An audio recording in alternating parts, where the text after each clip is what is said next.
Okay. All right, welcome everybody. We made it to the last lecture of the day. I'm going to be speaking about biosocial theory and self-invalidation. The reason that I chose this topic is because I'm personally very attachment and relationship oriented. And so while DBT is a cognitive behavioral approach and doesn't really look so much at the past, I really can't help but look at people's histories, their childhoods, in order to understand what they're struggling with right now, what their current relationships are like right now, what their behaviors are like. And so that's why I chose this topic.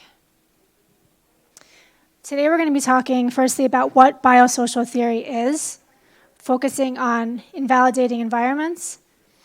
And then we're going to talk about general behavioral patterns in borderline personality disorder. We're going to understand the development of self-invalidation, and then we're going to talk about treatment implications.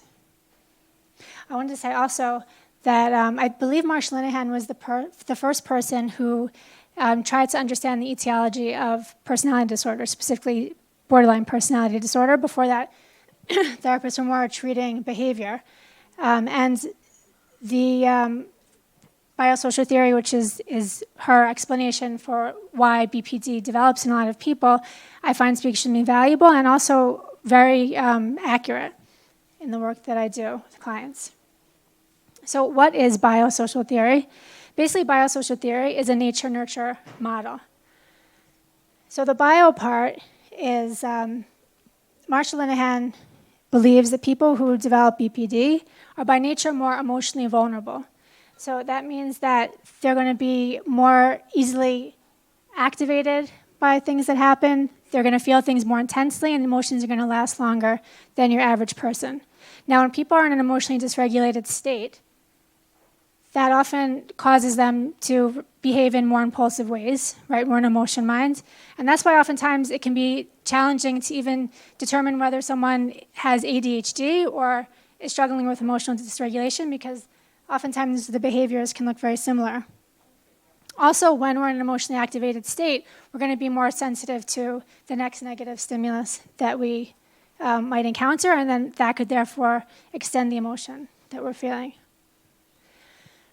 So this chart compares your average person and what happens when they are triggered and experience an emotion, and somebody with borderline personality disorder or struggles with emotional dysregulation. So obviously the lower arch is your average person. An event happens, they get triggered, the emotion starts to increase, it hits a plateau, it'll hang around for a little while, and then it starts to go down and they return to baseline. Versus someone with BPD, the emotion hits, it's going to become, the emotion becomes much more intense, and it's going to take a lot longer to return to baseline. By the way, feel free to interrupt. Yeah, I was going to say. If somebody is going through a very difficult time emotionally, Yeah. or they have experienced a loss, immediate, they can present this way. If you're meeting them the first time, you can be confused. In other words, this is something that you see historically, correct? But when somebody first comes to us, they may be terribly emotionally dysregulated. But it's not because they're BPD, it's because of deep grief, sudden loss, sudden trauma, some very difficult event they're just simply out of their window of tolerance. True. Right. So anybody can at times become extremely emotionally aroused, and especially if you've just experienced a trauma or going through something difficult in your life, someone might come into the office presenting that way. What's unique about borderline personality disorder is this is a recurring response to triggers, stimuli, events in their lives.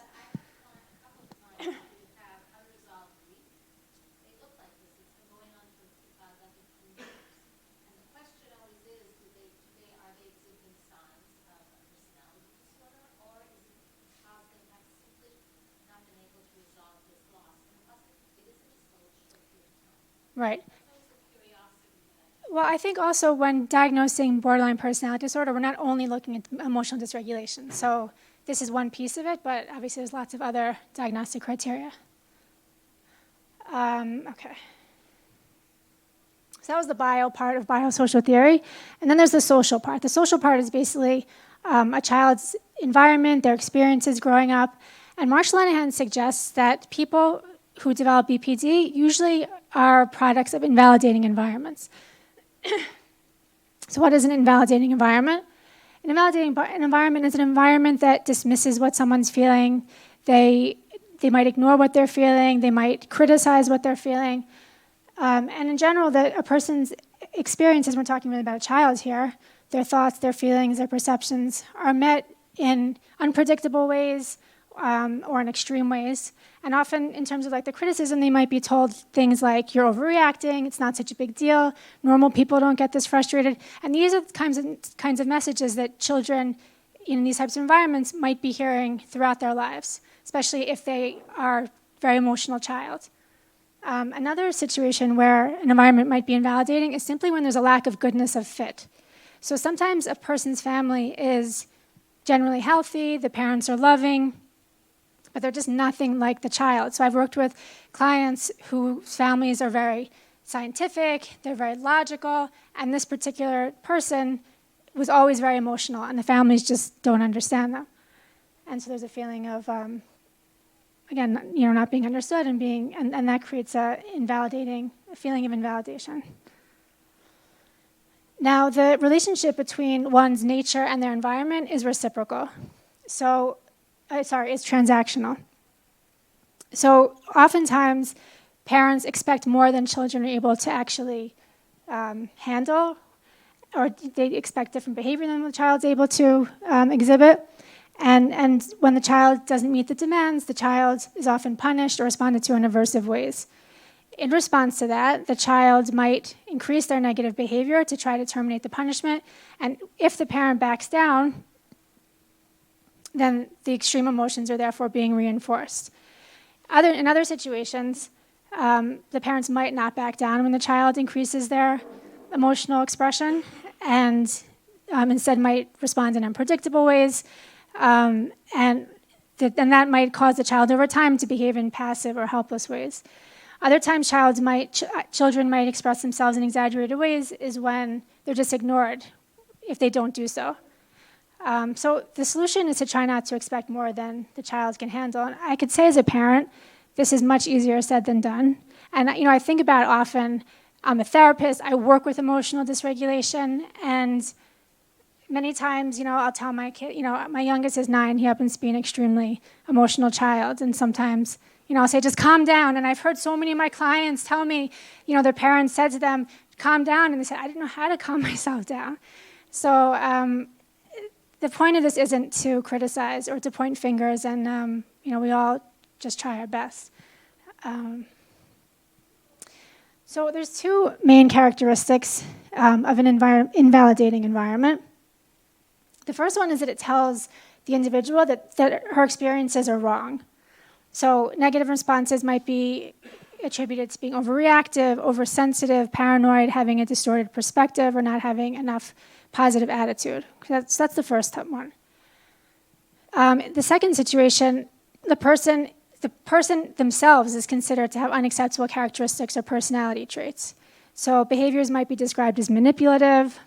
Lack of success might be attributed to lack of motivation, lack of discipline, or not trying hard enough.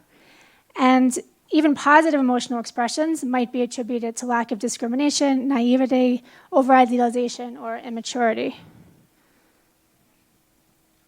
In general, controlling one's emotions are highly valued. Maybe being happy is also highly valued. And not only are the parents not invalidating to the child, but they're also not responsive to their needs. This last point is something that I've noticed a lot, that invalidation can be subtle and often in the context of generally functional and healthy families.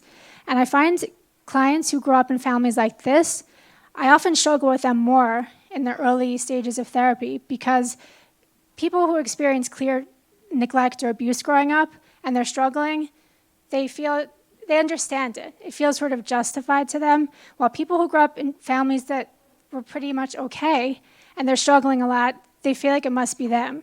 And so a lot of time is spent trying to make space for whatever they're feeling and trying to help them hold the dialectic of, your parents could be loving people, they could be good people, and not have met your needs in certain ways. And the reality is, I don't think anyone's needs are fully met in their families.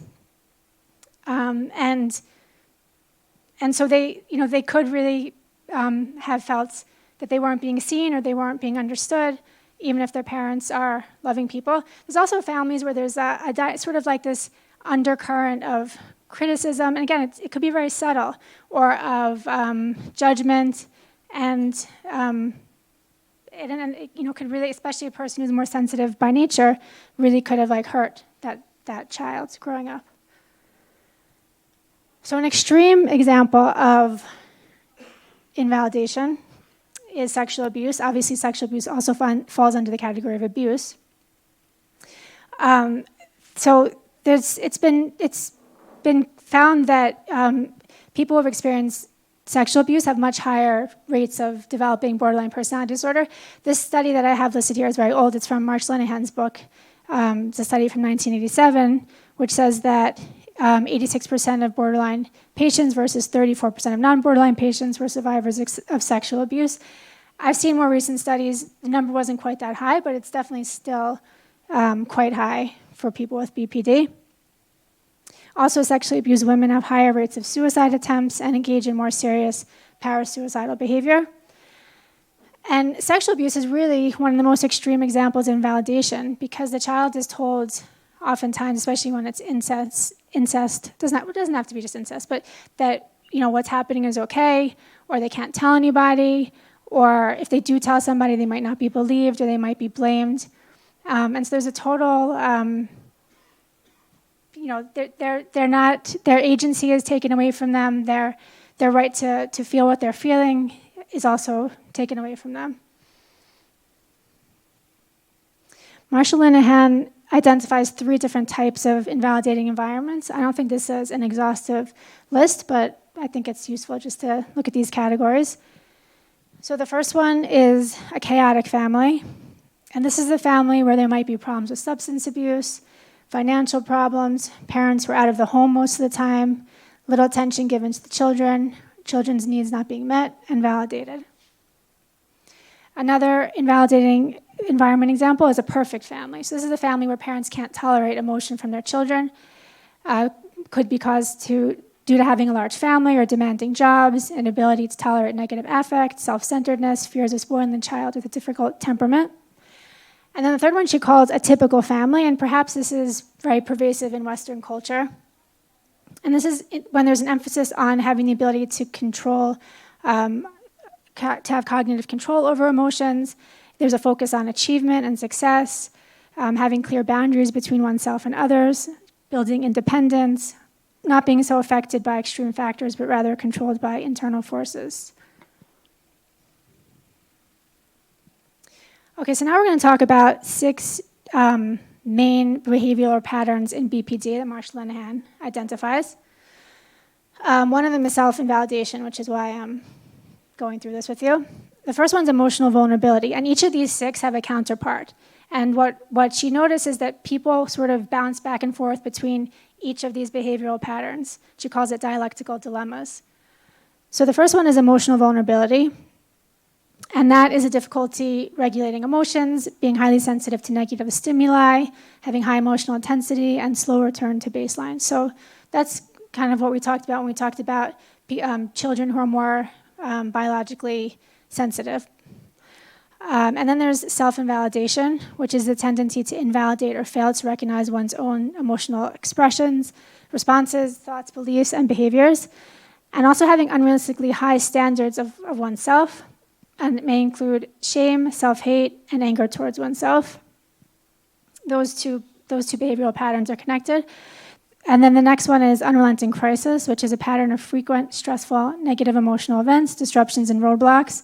And the counterpart to that is inhibited grieving, which is a tendency to inhibit or over-control negative emotional responses, especially those associated with grief and loss, sadness, anger, guilt, shame, anxiety, and panic. And then the last 2 that are connected are active passivity, which is failing to engage actively in solving one's own life problems, often together with active attempts to solicit problem solving from others in the environment. And apparent competence, which is a tendency to appear deceptively more competent than a person actually is, and inability to generalize competencies across different moods, and inability to adequately display nonverbal cues of emotional distress. So this shows each of the 6 behavioral patterns and their counterpart. The top 3 are more biologically oriented, and the bottom 3 are more social. And so people, again, will bounce back and forth between, we're going to talk about the dialectical dilemma of emotional vulnerability and self-invalidation, but they'll also bounce back and forth between seeming very competent and capable, and then going into this state where they're passive and they feel like they can't do anything themselves, and they're reaching out for a lot of help and support. And then unrelenting crisis, where they're very dysregulated and dealing with all these crises, to shutting down and not really feeling very much of anything. That's the inhibited grieving. So now we're going to talk about self-invalidation.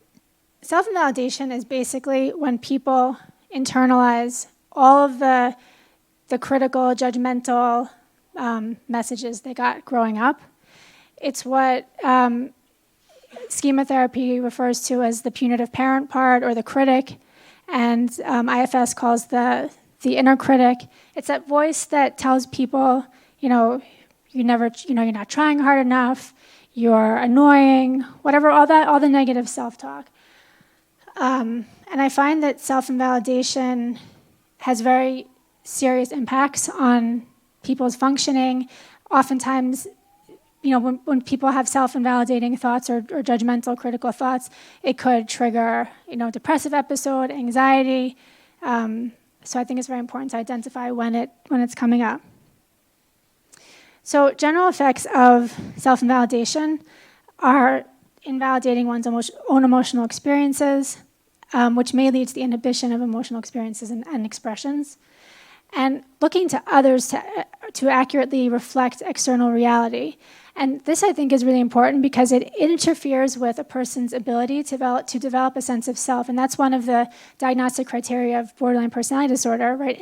Like lacking in the sense of self. And of course, if you can't trust your perceptions, you can't trust your emotions, how could you build any sense of self-confidence or even a sense of who you are as a person? And then the third thing is oversimplifying the ease of solving life's problems, and that can often lead to self-hate as a result of not meeting one's goals. So specifically on emotions, invalidation can interfere with the ability to even sense changes associated with basic emotions. Physically, like not being able to sense postural or muscular changes. And I find often our clients who come into us don't know what they're feeling. And so a lot of the early work is spent on identifying emotions, talking about where we feel different emotions in our bodies. And, again, a lot of times people have no idea. They know they're feeling bad or they're feeling upset. But, beyond that, they can't really identify what they're feeling. Individuals don't learn how to label negative emotional responses accurately. People don't learn how to trust their emotional responses as valid reflections of reality. And people with BPD will often set unreasonably high behavioral expectations and punish themselves rather than reward themselves. So this topic of punishment comes up a lot in group. We don't talk about it in terms of punish, but we talk about it in terms of judgments. And when we're teaching about mindfulness, one of the principles of mindfulness is non-judgmentalness. And oftentimes we'll have debates in group about whether or not it's a good thing to let go of judgments towards themselves. And oftentimes group members argue that they don't want to do that. They don't think it would be good if they stop judging themselves because then they won't improve as people. So there's a belief that without punishment, as I said, they will fall into undesired behaviors. And oftentimes the invalidating environment that they grew up in emphasized responsibility, and it was taught that if they don't behave in the desired way, that they deserve to be punished. And also, a lot of times, negative communication of emotion was punished, and then often clients will feel a lot of shame after expressing negative emotion. Yeah? Sure. Should I go back? Yeah.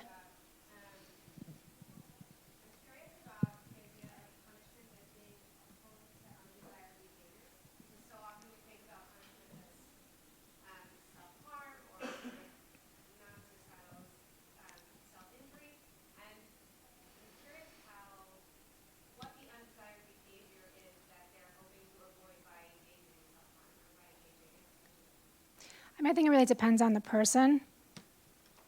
I think a lot of times people use self-harm as punishment if they feel like they've haven't responded emotionally in a proper way or in an expected way, and so they feel that they need to. I don't know if I'm answering your question. If they need to, to punish themselves.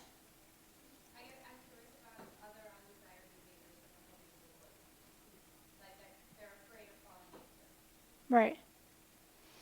I mean, I think it's going to really depend on the person. But I think when people are emotionally driven, they behave in all sorts of kind of ways that then they feel shame about later. I mean, oftentimes it's interpersonally, losing one's temper or being so anxious that I'm not succeeding in anything that I set out to do in life because I'm avoiding it. So I think it's potentially any emotionally driven behavior. Sure. So clients often find themselves in a dialectical dilemma when they go back and forth between the behavioral tendencies of either self-invalidation or emotional vulnerability. So when they are in the behavioral pattern of self-invalidation, they'll tell themselves that they're not willing to control their behavior or their reactions. And in that situation, they might oversimplify the ease of achieving their goals and then therefore feel shame, extreme self-criticism, and self-punishment, which might include parasuicidal and suicidal behavior. And then they might flip to the other side and blame their environment. And that's the emotional vulnerability piece where they feel that their environment is expecting more from them than they actually are capable of. And in that place, they're going to become very angry with their environment, and they might try to prove their environment wrong. So in both situations, self-harm and suicidal behavior is actually validating for themselves. They're either punishing themselves for not behaving the way they believe they could be, or they're, I don't know if you want to say punishing their environment, but showing their environment like, look how much I'm struggling. I can't do what you're asking me to do. Okay. So how do we help people with self-invalidation using DBT? So the main dialectic of DBT, or a main dialectic of DBT, is that of acceptance and change. So I always think that acceptance needs to come first, that before we can help people change their behaviors, change their emotional reactions, they need to first accept what they're feeling, make space for it, and trust it. And so we spend a lot of time trying to help clients learn how to validate themselves. And an invalidating environment needs to be created within the therapeutic relationship. This first point here is not from Moshel and Linehan. This is my own belief, that it's important to find ways to genuinely like our clients. I'm sure you've all met clients, and the first time you really like them, you felt like you got them, there's a connection, and the treatment sort of proceeded from there. And there's other clients where you might not have such a positive feeling for them initially, but after a little while, you start to really get to appreciate them and like them. And then there's the other clients that just you don't enjoy being with, you don't really understand. And I'm not saying we're going to feel the same way for all of our clients. That's not realistic. But I think that the way we feel about our clients comes across to them. And so if I don't like a client, I feel like my initial work is to find things to like about that client, genuinely like about them. So it makes me think of one young woman I worked with who had a very unusual presentation in the room. She, from the beginning, basically was going into this state where something seemingly very minor would sort of trigger her, and she would just start whimpering and shut down, and it could last 15 minutes, 20 minutes, even the whole session, and I didn't really understand what was going on. And I didn't understand it, and it wasn't pleasant to be with her, and I felt like I couldn't do anything with her. And I just didn't really enjoy my time with her. And I was trying to understand what was going on, and I was saying she's becoming emotionally dysregulated. A psychiatrist who met with her called it a panic attack. Didn't really feel like a panic attack. And I also questioned if it was even genuine. And I think that thought that probably impaired my work the most, because once I was thinking she's, maybe this isn't real, I really just didn't care very much about her. And I was speaking with her father not so long into treatment, and something clicked in me that I was thinking, he loves his daughter, he cares about his daughter, and he's entrusting her to me. And I have to find a way to help her, and I have to find a way to like her. And so that was a really important sort of mental switch.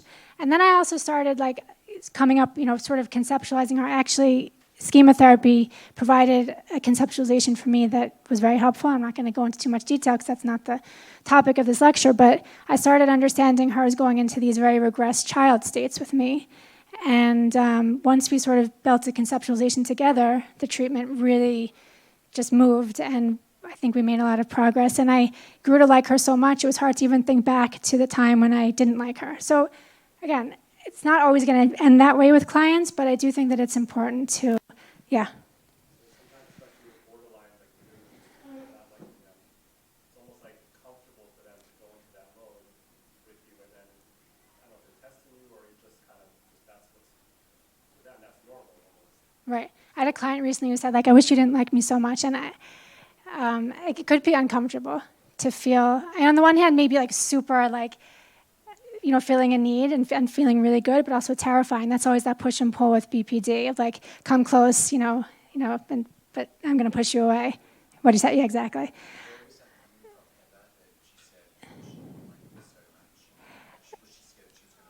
I think she was scared. We discussed it a bit. I think that it was, she felt that if I really knew her, then I wouldn't, if I she would be too terrible for me to actually like, and so, right, exactly, yeah. The other thing I wanted to say about borderline clients is that while they can be extremely challenging, they're also generally very, very kind, sensitive people, and this comes with, the high emotionality, and so, and they're also often very intelligent and very talented. Our clients are poets and artists, and so I think that if we can appreciate their strengths and the real goodness in them, that can help weather the storms and the challenging times. Yeah, sure. Tying back to what you were talking about before about boundaries, I would imagine it's helpful to have clear boundaries, that even if you don't like something about the client, there's guard, it's not I know it's endless, and you start to resent. Right. Yeah, clear boundaries, then it's okay, even if there's something I don't like, I'm a professional, I can do my job, I have to put in the extra effort to, like them in that moment. I know it's not endlessly. Right. Yeah, I think regardless of what population we work with, boundaries are always needed in every relationship, but especially with this population, I think it could really allow us, it will be less likely to burn out if, right, like you're saying, there's limits to relationship. Okay, another point here is to be careful not to blame clients in general, and also if the therapy isn't successful. One thing that Moshel Linehan says that I really appreciate is that clients can't fail in DBT. So if DBT hasn't helped them, or if they're not making progress, she says it's either not the right treatment for them, or it's DBT's fault. And that's something that I'll sometimes tell clients if they're feeling upset with themselves about how progress is going. She also talks about being careful with the language that we use, and not using words like manipulative, which is a word that's often used to describe people with BPD. I think that this is a very important point because language does impact how we feel about people. And also, saying somebody was manipulative, it doesn't really give us very much information, right? So I think that if we can understand why were they behaving this way, that usually when people behave in manipulative ways, they're trying to get their needs met. So I think rather than just using a judgmental word, if we can try to describe and understand, it's much more effective. And then the last point here is being careful not to replicate dynamics that they might have had in the past with others, which could very easily happen, especially when we're feeling frustrated with the therapy. Okay, some other things that we can use from DBT to help with self-invalidation. One of them is dialectical assumptions. So I'll just quickly give an overview if people don't know. DBT has 7 different dialectical assumptions that we just assume to be true and we kind of apply to our work. So 2 of them are dialectics with each other. One of them is that people at any given time are doing the best they can. And the other one is that people need to do better, try harder, and be more motivated to change. So when people are self-invalidating, usually they're more weighted on that. I need to do better, I need to try harder. And that's kind of what they're telling themselves all the time. And so we want to try to help them balance it with the other assumption that people are doing their best at any given time. And what we talk about is that people's best change all the time. So my best right now might not be my best later today or might not be my best tomorrow, depending on how I'm feeling, if I ate or not, something just happened that really upset me. So trying to find some compassion towards themselves and some room to be okay with where they are in this moment. Another DBT principle, we talked about acceptance and change, but validating the emotion before change. So a lot of people come to DBT. It's a behavioral skills-based modality, and they want to change themselves. They want to finally be good enough, or they want to behave the way people expect them to behave. And before we can really work on changing behavior, we have to understand what people are feeling. We have to make space for what they're feeling. We have to understand why they're reacting the way they're reacting, and give validity to it. I always tell people, you're feeling this way for a reason, right? Now we have to decide what we want to do with the emotion, but we can't just, discount what you're feeling. And then replacing judgment with curiosity. I didn't write this, but eventually getting to the place of self-compassion. But in mindfulness, again, we talk about letting go of judgments and replacing with curiosity. So rather than telling myself, you're so stupid, you always get place late, always get places late, you could sort of be curious, okay, what got in the way of me getting here on time today? Or if people are having a very strong reaction, instead of being upset with themselves, sort of being curious, okay, why am I getting so angry right now? What's going on? So there's many ways as therapists that we might inadvertently invalidate our clients. So the first one's insisting on interpretation that's not shared by the client. I think that sometimes I do this in my own way because I do a lot of cheerleading with clients, and I think sometimes a client will be telling me something that they're upset about themselves or they feel they did wrong, and I sort of maybe too quickly jump to say, no, there's a reason for it, and I don't try to find the good in it, and I think that can actually be invalidating to not just be able to sit with them and how they're feeling about themselves in that moment. Setting firm expectations that are beyond what the client can or believes she can accomplish. The next one, treating clients as less competent than they actually are.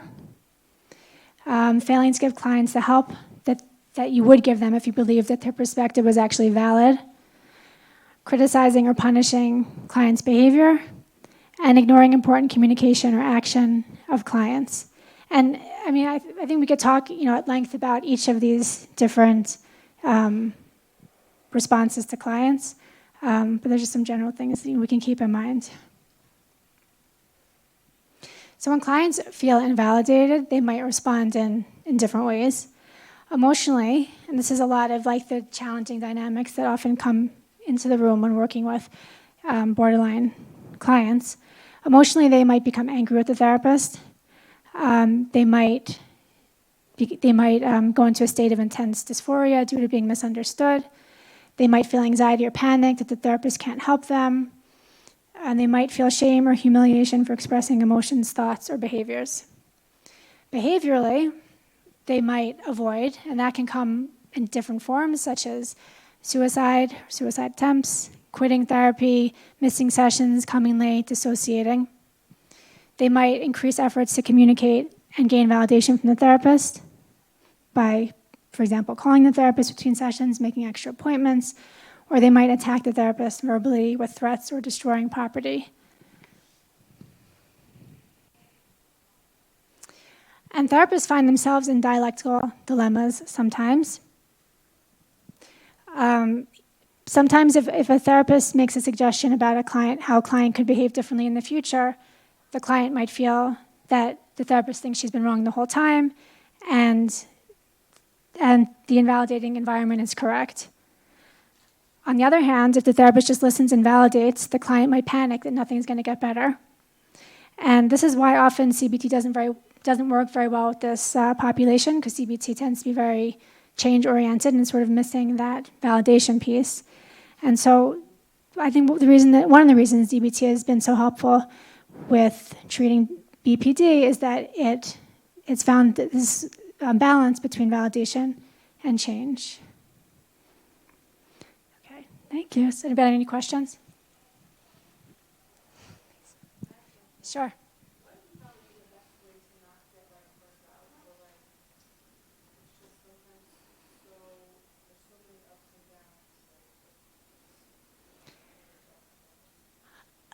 So I think working as part of a team, as we talked about before. Yeah, yeah.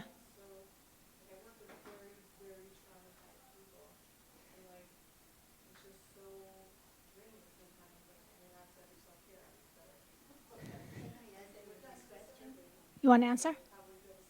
Sure. I want to add Sure.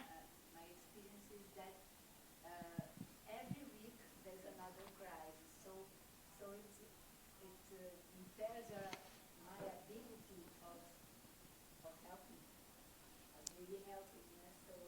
Because I mean, you feel like you get stuck. Because you're saying you feel like you get stuck in just responding to the crisis of the week? Right. So, okay, I'll answer each question. First of all, sometimes I do feel burnt out, and I feel like I've reached my emotional threshold, and that's the time where I'm just like, I'm not talking to anyone, I'm not doing anything, I just need to like relax and take care of myself. I think being part of a team is really, really helpful. There's been times, I've had clients throw things at me. I had a client who threatened to sue Macron de Vere if they didn't fire me. We've had clients damage property. I've been told they're going to try to revoke my license and I'm the worst therapist in the world. Whatever, a lot of rage, a lot of hostility. And usually like when someone's screaming at me, somebody else in the office will like come after the session and check, are you okay? And just knowing, or even if that doesn't happen, then I can call, another team member, or Tsaki, he's my supervisor, and vent or cry or whatever. So having a support is really helpful. I think the more that I've worked with this population, the more I can not take things as personally and sort of understand, when you see sort of similar patterns over and over again, you realize it's really not about you. And at the same time, I don't want to dismiss, if someone's angry with me or feels I've done something wrong in the relationship. But it's very interesting, it's very dynamic, it's very challenging, but and rewarding, but also, yeah, it can be hard, for sure. Yeah. Right.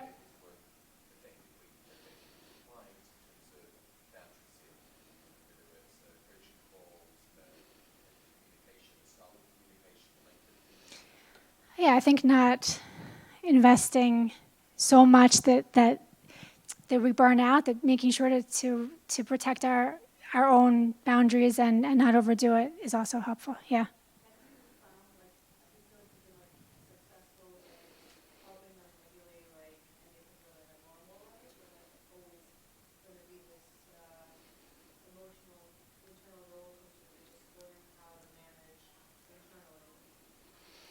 I think people who are highly emotional are always going to struggle with being highly emotional, and I don't see it as I always say to clients when we talk about biosocial theory that being a very highly emotionally person, I don't see that as a positive or negative. I mean, there's definitely positives to it. I think for the individual, it can be very exhausting. But I think, people can learn. I mean, I see people get better. I think if I didn't, it would be hard to continue doing this work. But that doesn't mean they're not always going to struggle with intense emotions. Especially in today's society where everything is so fast-paced and so overstimulating. So, like, it used to be, I remember, I forget who gave the talk, but she said it used to be like when there's infidelity or something like this, you find like a napkin, some lipstick, or one little thing, but now it could be like a string of text messages all at once, or like, it's just so traumatic, the amount of information that we're presented with, even just in a regular situation, let alone someone highly sensitive to the constant bombardment of the amount of feedback that they're getting from their surroundings and internally and externally. It's just like, I don't know. I found it very challenging to like work with this population successfully where I feel like, I don't know, just be affirming in the art. I don't know. We're just, I'm kidding, but like, I'm saying, I really understand like that I feel a struggle. Like, it's very challenging. Like, how do you, I don't know. Right. I guess what's Yeah, people describe they feel like they're on an emotional roller coaster, and it's just so exhausting to keep, working so hard to cope with all the things that trigger them. And I think over time it gets easier, and mindfulness is super important, especially when you're talking about so many stimuli that people are constantly bombarded with, being able to ground yourself and come back to the here and now, this second. I tell clients, in relation to mindfulness, if we think about our whole past, or all the bad things that happened in the past and all the things we're worried about in the future, like that's really overwhelming. But if we take life like one moment at a time, we can probably tolerate this moment and the next moment. And so mindfulness is incredibly helpful, I think. Elizabeth, you were asking about just when there's constant crises. I thought it was a contribution of that. Do you want to? I would like to know how. Okay.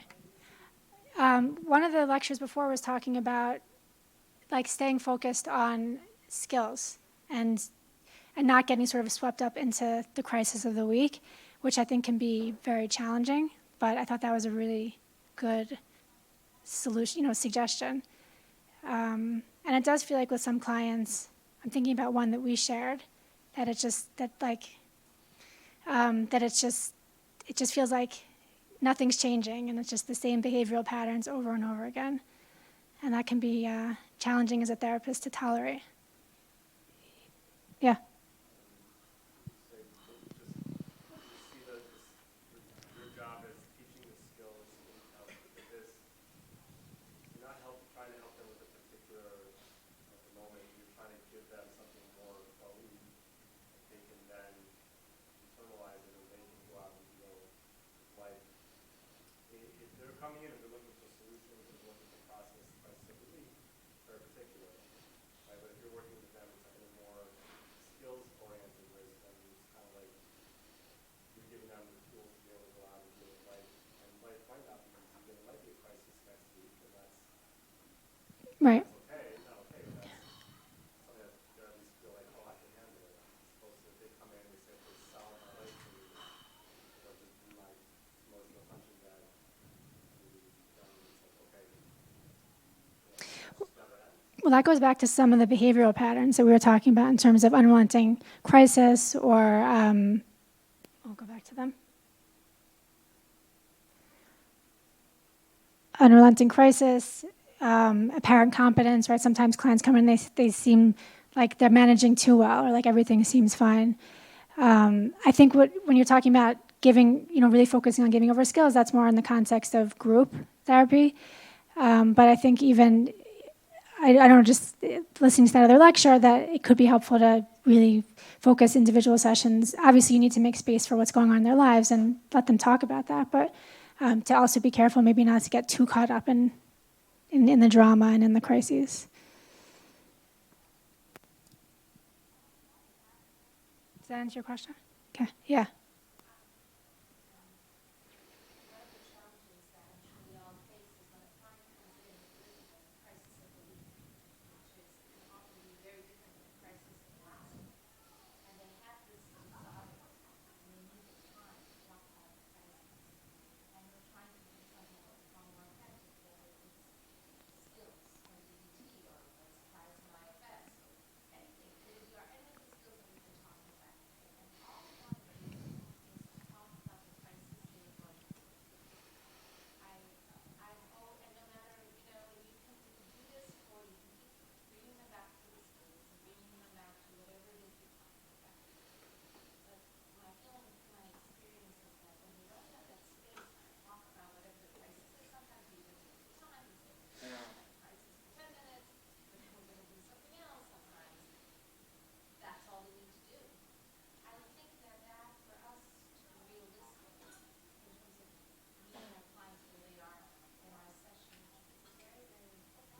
I think it goes back to what Saki was talking about, really determining with clients what they're looking for now. So if they're looking for a space to come and vent and just be supported, I shouldn't even say just, because that could mean a lot, then great. But if things aren't getting better, and I don't know, I think you just have to clarify, what are you looking to get out of our work together? So.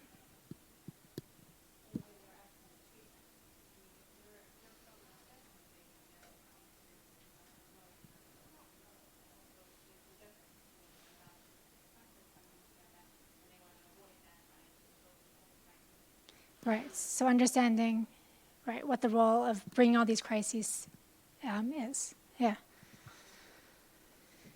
Yeah. So I deal with a lot of like young adults, and the majority of what I see is maybe like post this or pre this, where the lack of full active facility can help them. So they don't need to see, they don't need help. Everything's fine. And why have they come to you? Their family and stuff. Okay. So I guess what's your take on it? Do you think for somebody who has all of this, but most of it's not even out in the open most of the time? Meaning they're struggling a lot, but when they come to you, Struggling a lot, but it's all past active passivity struggle. So they're not going. If they're still in high school, they're not going to school. mhm, The school's not for me. I don't need friends. right, I feel fine. right. I'm just not interested. I do nothing all day. So I think active passivity is really hard, and I imagine as a psychiatrist, it's particularly hard to do anything with it because you don't have so much time with them. You can't sort of work through it with them.